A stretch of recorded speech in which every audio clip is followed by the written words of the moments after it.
Un saludo muy especial para todos y todas las personas que en este caso estén escuchando esta teleconferencia. Mi nombre es María Estela Aguilar Vergara, soy abogada especializada en Derecho Penal y Criminología de la Universidad Externado de Colombia. He tenido experiencia como investigadora del cuerpo técnico, como fiscal seccional, fiscal especializada en las unidades nacionales contra el terrorismo de derechos humanos y contra el narcotráfico. Posteriormente he tenido experiencia como directora seccional en las seccionales de Casanare y del Cesar. En el día de hoy vamos a tratar un tema muy importante para el sector médico y todas las profesiones afines y personas vinculadas al sector de la salud. El tema es la fundamentación legal y la atención a las víctimas de violencia sexual.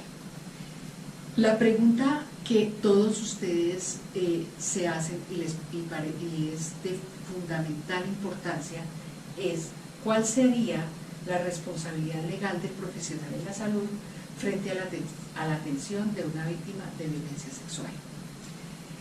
Empezaremos por los fundamentos, los objetivos de estas charlas que a lo largo de este año vamos a o pretendemos realizar.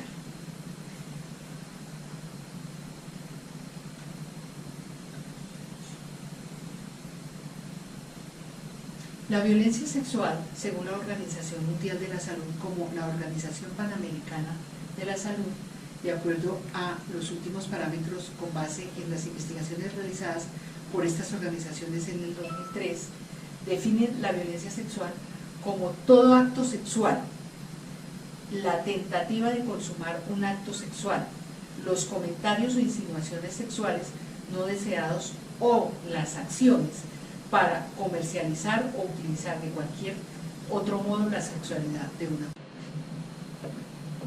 Ahora bien, empezaremos por la contextualización de la violencia sexual en Colombia. La violencia sexual ha sido definida por la Organización Mundial de la Salud, así como por la Organización Panamericana para la Salud, como todo acto sexual, la tentativa de consumar un acto sexual, los comentarios o insinuaciones sexuales no deseados o las acciones para comercializar o utilizar de cualquier modo la sexualidad de una persona.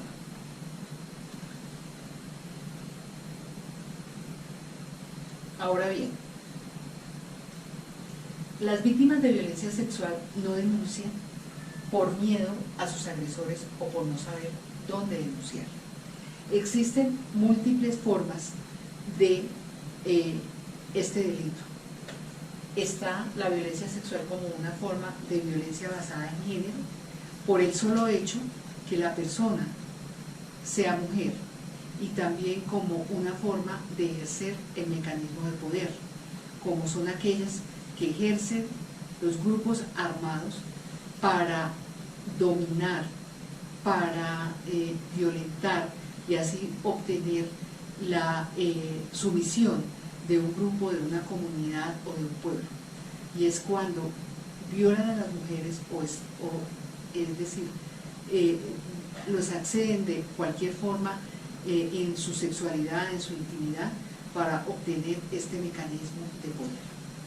Igualmente está la violencia sexual como asalto, que es aquella que se da eventualmente en un lugar, en un tiempo eventual, por una persona desconocida hacia otro desconocido o con el cual no tiene relación alguna, y también en un tiempo eventual.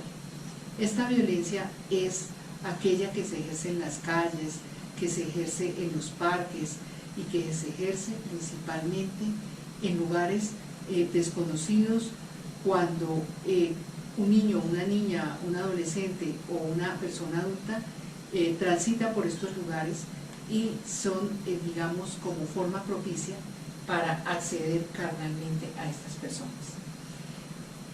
Otro, digamos, de los flagelos grandes dentro de esta violencia sexual es aquella que se hace como explotación comercial o sexual de trata de personas con fines de explotación sexual.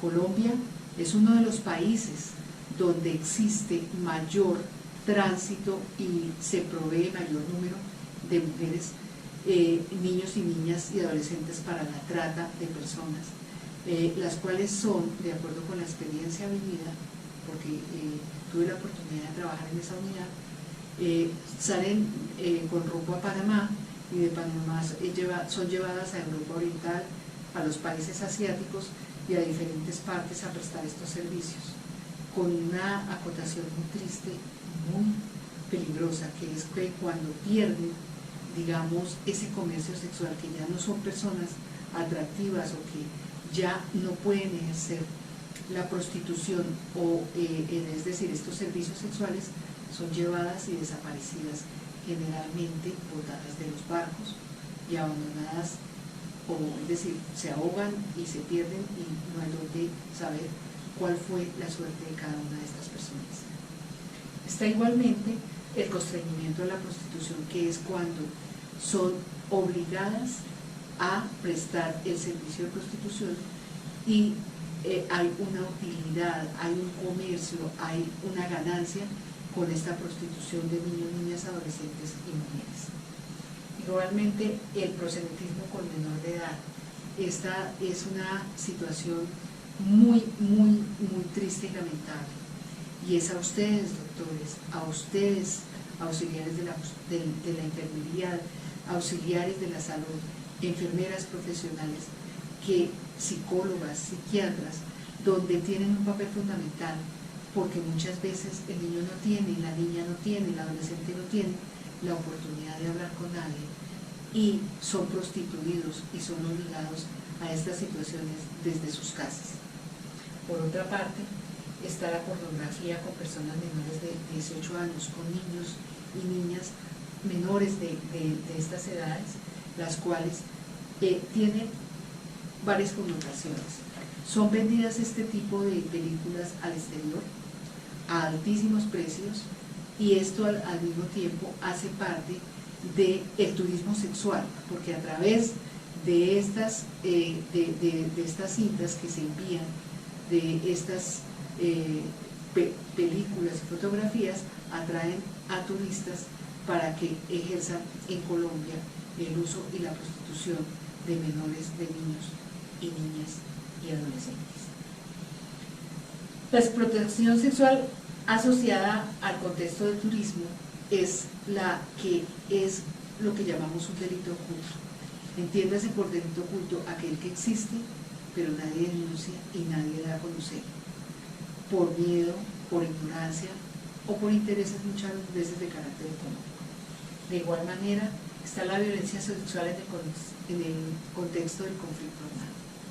Esto sí que ha sido doloroso y aberrante, porque es como las mujeres han sido, los niños, niñas y adolescentes han sido, digamos, el caldo de cultivo más importante para, en un momento dado, ejercer ese poder del que hablábamos inicialmente, para retaliaciones, venganzas y muchas otras situaciones que se crean dentro del conflicto armado con ocasión y en ocasión del mismo. Por otra parte, está también el acto sexual violento con persona protegida.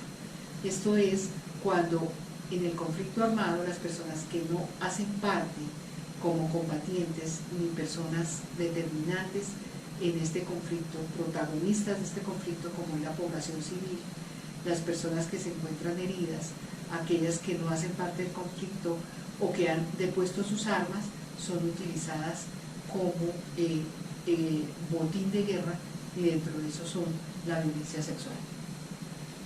Actos sexuales violentos con persona protegida igualmente, que sin ser violadas son sometidas a vejámenes, a situaciones que no necesariamente tienen que ver con la violación, entendiéndose como penetración, sino simplemente como el manoseo, como obligarlos a ver cuestiones pornográficas, todo esto con el fin de someter y amedrentar una comunidad o un pueblo. La esclavitud sexual forzada, que también ustedes pensarán que en el siglo XXI no existe, y sí existe, porque es una forma de someter a niños, niñas y adolescentes, a personas que no tienen educación, han perdido su familia en el conflicto, o son personas que no tienen recursos y muchas veces hasta su misma familia son vendidos a estos tratantes. El embarazo forzado como tortura en persona protegida, porque es a través de estos embarazos que muchas veces, cuando los conflictos son de carácter étnico, para que prevalezca una raza sobre otra u otras asentamientos étnicos. Esto se vio es decir, palpablemente, no en tiempos no muy lejanos, en Chechenia y Seúl.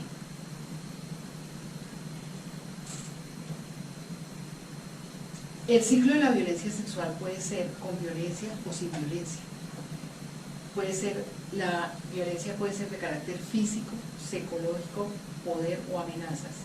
Es decir, a través de golpes, a través de torturas, a través de ese ejercicio del poder por grupos dominantes, por grupos alzados en armas, o las amenazas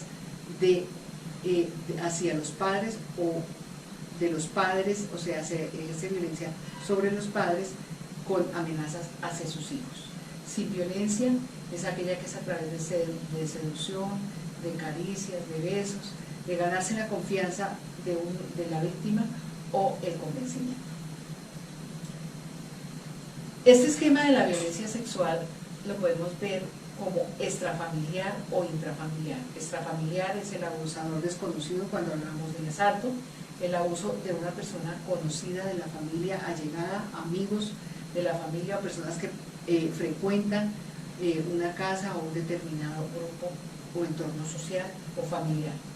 Niñas con carencias afectivas, especialmente niños que ven en ese abusador las únicas personas que le dan violencia, porque a través de esos favores sexuales ellos reciben dádivas, o reciben comida, o reciben dulces, o ropa, o bueno, cualquier objeto. Está el abusador que goza sometiendo a la víctima.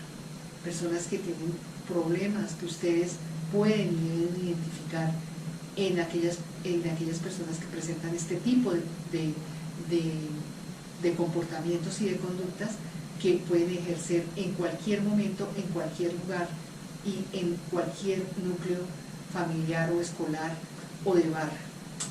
Igualmente, estas familias, estos niños, estas víctimas vienen de familias disfuncionales con patrones de conducta bastante marcados y bastante disidentes.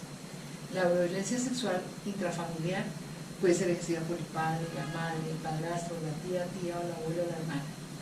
Y puede ser a través de la relación de padres con hijos o el deterioro del vínculo familiar. El abuso sexual agudo del que hablamos inicialmente es aquello que se hace generalmente por desconocidos con unos grados de violencia y de aberración muy grandes. El tipo es frecuente la penetración vaginal, oral o anal, siempre, y aquí es importante la toma de muestra de secreciones en cualquiera de estos ámbitos, es decir, a través de las relaciones que puedan tenerse los abusos en forma oral, anal o vaginal. Y estos es para, principalmente hay que saberlos tomar y ser muy exigentes en el protocolo, en la observación del protocolo, porque esta es una prueba de carácter científico que es irrefutable en una investigación por este tipo de violación. Igualmente está en la administración del esquema profiláctico, y en mujeres es necesario administrar en forma inmediata siempre anticonceptivos en forma urgente. El abuso sexual crónico es aquel que es repetitivo. Usualmente han pasado semanas, meses o años. La agresión se repite con cierta frecuencia, como decía, y generalmente son familiares o conocidos. Los tocamientos o exhibicionismo, porque no siempre la violencia sexual es a través de la penetración, sino con diferentes actos que llevan a violentar sexualmente es decir, la víctima.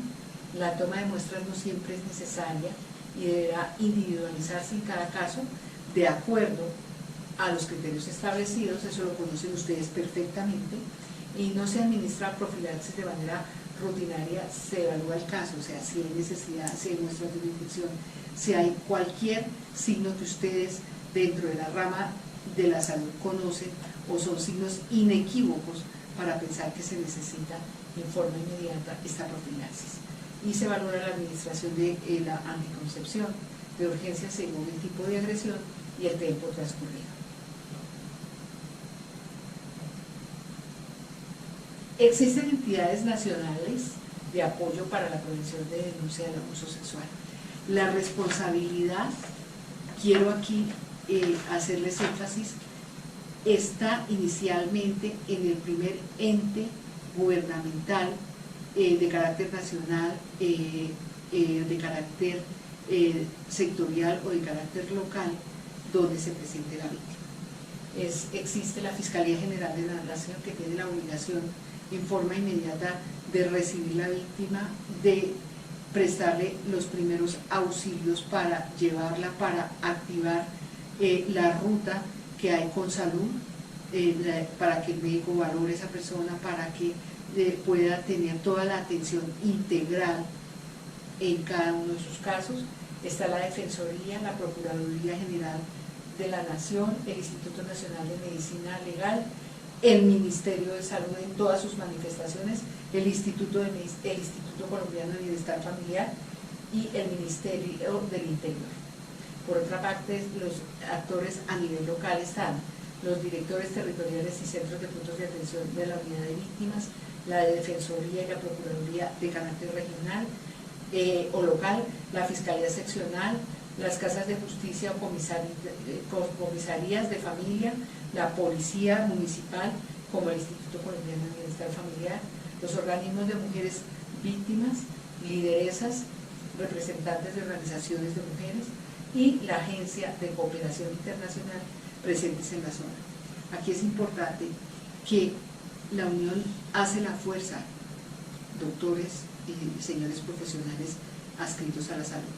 Si ustedes, como en un centro de salud, conocen de un caso de esto, no es que estén en cabeza suya solamente la responsabilidad, pero sí inicialmente es el primer respondiente, porque es la primera persona que conoce estos hechos, y por lo tanto pueden convocar con carácter urgente a cada una de las organizaciones que exista en su región, que exista en su territorio, para poder llevar a cabo una buena y eficaz labor.